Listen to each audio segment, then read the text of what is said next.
Hi everyone, hope you're doing well from wherever you're watching this channel, depending on your time zone. Now we are experiencing power blackout, that's why our video might not be that much clear, but we have to do this. So bear with our situation here. Now, there is a discussion going on in the Senate, which might not really augur well with some quarters within the united opposition, within the broad-based arrangement, especially those who are demanding for number 2 position. Number 2 position is within the UDA side. There is the ODM side that is saying that we need power. They want power. And that power is in number 2. So when you listen to the discussion going on in the Senate, it's about accountability. And that accountability, it is painting someone that was placing herself among the frontline runners for consideration from the ODM side as far as the issue of a running mate is concerned. When you look at Oburu Odinga, he is the ODM chair, party leader. But with that, there is other concerns that can Oburu Odinga really appeal to the people in terms of reaching out and campaigning vigorously as it is needed? With his age, he might not manage. Really used to try.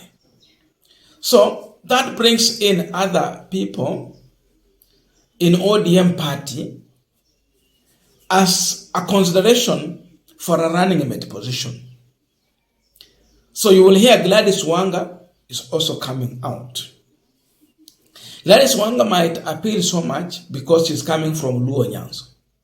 Because then when you want to go in the broad and part of ODM, you'll talk of Joho, ni mtu wa ODM, Erin Sifuna, ni mtu wa ODM.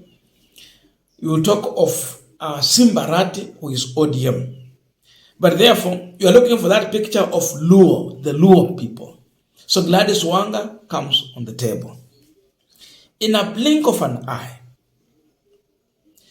Senator Samson Cherargei destroyed Gladys Wanga to an extent no one would consider to embrace her as a running mate to William Ruto in 2027. He used an example of building account headquarters that was estimated to go for a price of 500 million Kenyan shillings. Instead, that property was constructed at a cost of 800 million, a difference of whopping 300 million Kenyan shillings. This stealing is being justified through the issue of we are in broad-based.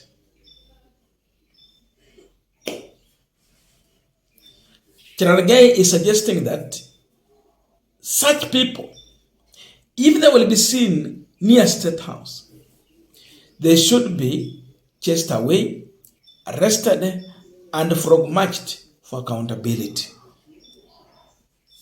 And this one was directing to President William Ruto. Should these people, Gladys Wanga and the other that was mentioned, seen near State House, they should not be welcomed. Mr. Speaker, Homa Bay, even young boys, I'm told, but the Bentons also, even Homa Bay, Mr. Speaker, they were to construct a county headquarters worth 500 million. But corruption and public rip-off of county pension scheme, they constructed a county headquarters worth more than 800 million. What are you telling us? While I celebrate Mama Gladys Wanga for being a good supporter of broad-based, that is not justification to steal from the public. They can never hide. And I know where they are going to hide, Mr. Speaker. Even Abdul Samad, Mr. Speaker. Even Karisa, Mr. Speaker, where 731 million was paid to ghost workers, Mr. Speaker. And I want to ask my beloved president, should these people be spotted at the gate of State House? They should be chased away, arrested promptly by the Inspector General of Police, and be frog-marched before the House for accountability. They have tendencies on El Chapo Guzman. You remember the story of El Chapo Guzman, Mr. Speaker? He ran away, but it was finally caught up, Mr. Speaker. I want to say, as protectors of devolution, Mr. Speaker, that we must agree as a country. Look at Elgeyo Marakwet County. They purchased semen worth 273 million bioassets. Why would you purchase semen that is free available when the cow and the bull is on it? Why are you buying semen, Mr. Speaker? 273 million, Mr. Speaker, that the governor purchased. And when I heard the projects are stalled, Mr. Speaker, this must be brought, Mr. Speaker, before the House so that we can be held accountable. Of course, the Wajir is no longer a going concern. If there is a chair of COG that is the worst since the beginning of the revolution, is the governor of Wajir, Hamed Abdullahi. Hamed Abdullahi. Mr. Speaker, I met him, and I want to confess, I asked him a question, and it is of tremendous respect.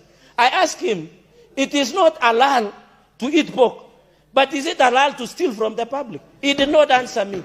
He said he's in broad-based. Mr. Speaker, we must call these thieves for who they are. Whether they are in one term or two term, they are thieves. It will never change, Mr. Speaker.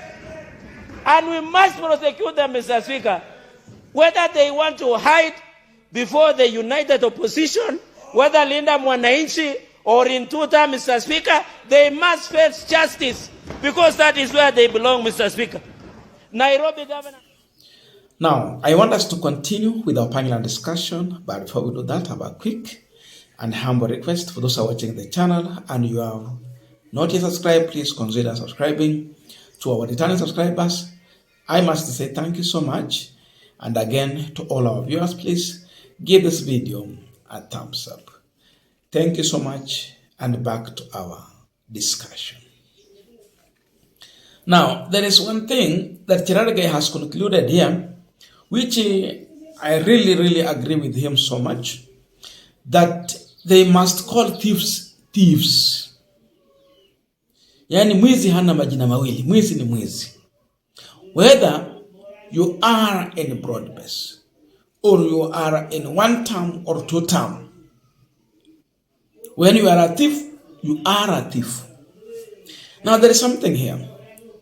Most of the leaders in this country have come to conclude that, and this is what they are doing. When you are in broad base, you are singing two term. You are preaching this Ruto gospel.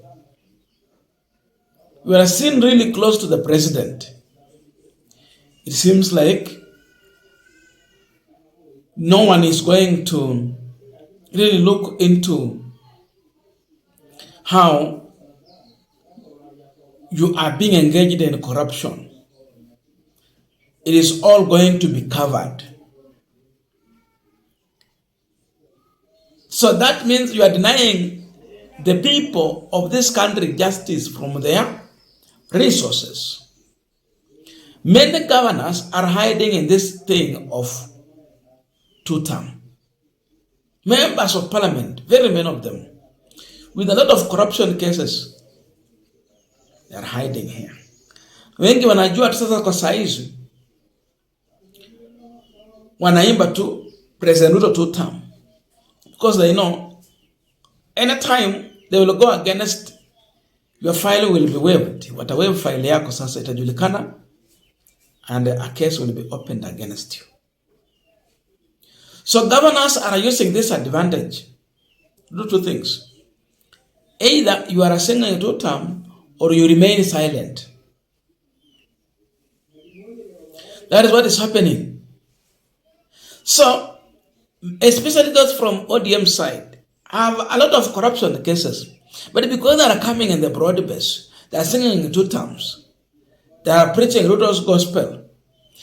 It turns out that when you ask for justice, accountability, you are seen as someone who is fighting these leaders.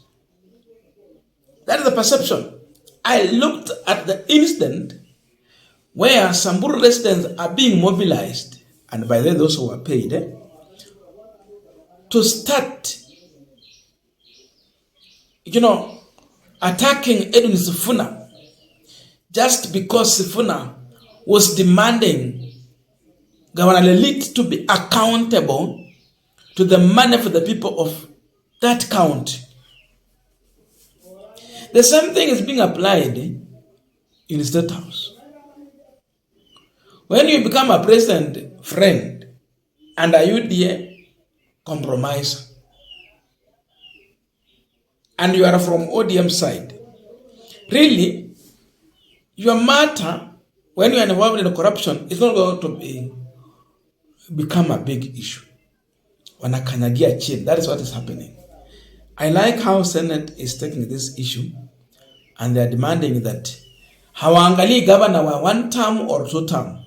Corruption is corruption. Misappropriation of public funds is a misappropriation.